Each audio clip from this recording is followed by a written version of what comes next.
Hi, I'm Jeff Murrah. I want to welcome you to True Texas History. I'm glad you tuned in today. The topic for today is the Latin settlements in Texas.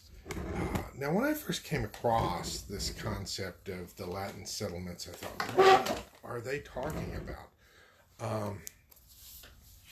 Well, this is a term that was used by some of the immigrants that actually settled in these communities. They were a highly educated bunch, and they referred to their own settlements as Latin settlements. Many of these settlements were settled by German immigrants that had attended school and university over there and were highly educated. And they went ahead and settled places like Milheim, Latium, Bettina, Sisterdale, Tusculum, and Berne. Berne's one of those cities, Boerne. It's pronounced Berne, but it looks like Bjorn. Don't let that fool you. And many of these German intellectuals had come to Texas in their escape from the 1848 revolutions. Now, the 1848 revolutions, most people in Texas don't know much at all about those revolutions. And if you get on the internet and just look at the leading articles, you would think, oh, these people just wanted some democracy and were out for better living conditions. Well, you're partly right. The thing is, the 1848 revolution was actually an attempt to install socialism across Europe. Many of these people were socialist, if not hardcore communist, that were involved in the 1848 revolutions. They were, after the revolutions failed, because it was staged across multiple nations, Italy, France, Ireland, Germany, Hungary. And when they failed, those governments started hunting down the troublemakers. And many of these troublemakers decided to go ahead and hightail it to the United States. And they made use of the Adelsverein, or German immigrant societies. The societies themselves were set up to help German immigration to various areas. I know here in Texas they had them to go ahead and settle many of the folks, around New Braunfels and the Hill Country.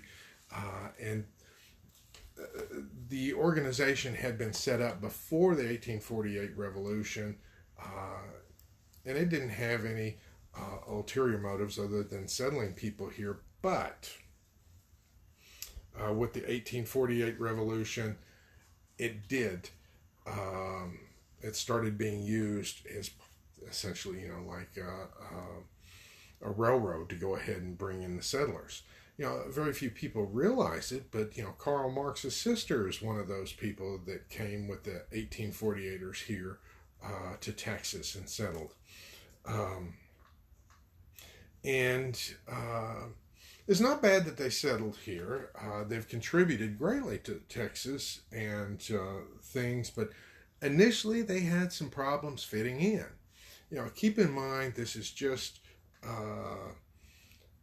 not quite 15, 20 years after Texas declared independence, and these people come in and they have ideas like preachers can't be teachers, you cannot, you shouldn't open Congress with prayer.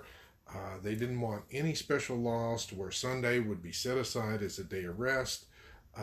They didn't believe in organized religion. They didn't respect the authority of Scripture.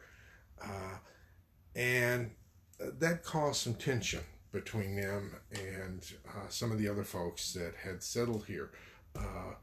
They considered the Germans to be weird outsiders because of some of their beliefs. And like on Sunday, they would gather together and have singing contests, and rather than attend church, and some of the folks had some problems with that. Now, many of those old habits have changed, but this is part of what I came across, as I was doing a study for the Battle of Nueces. Now, I've already talked about the Battle of Nueces, but this contributes to some of the background features.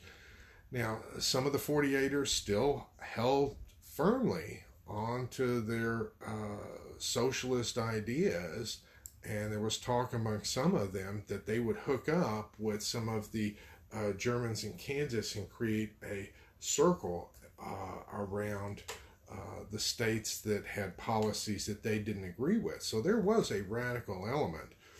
And these German groups were also, they had something called Turnivarians, which were essentially clubs for athletics and shooting and so forth.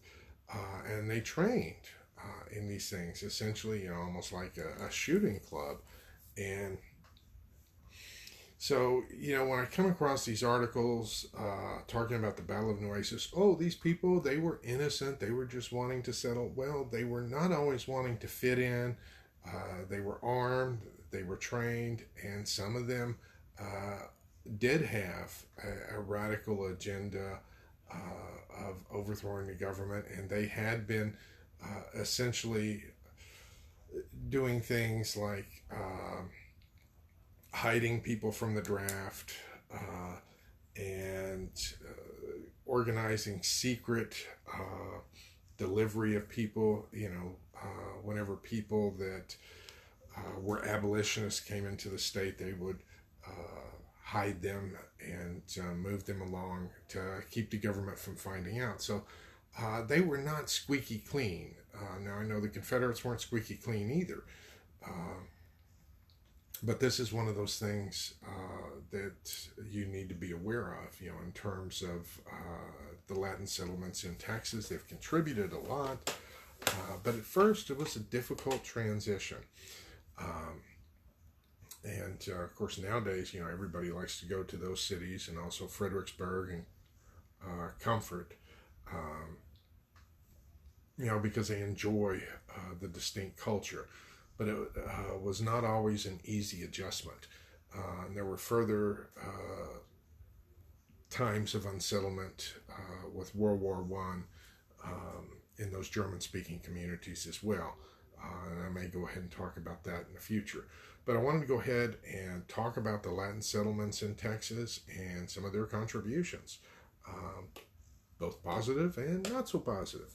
So if you have any questions, concerns, feel free to put them down below. I'll be glad to get to them. Thank you for tuning in. Feel free to give it a thumbs up, and we'll talk to you later. Vaya con Dios, my friends. Goodbye.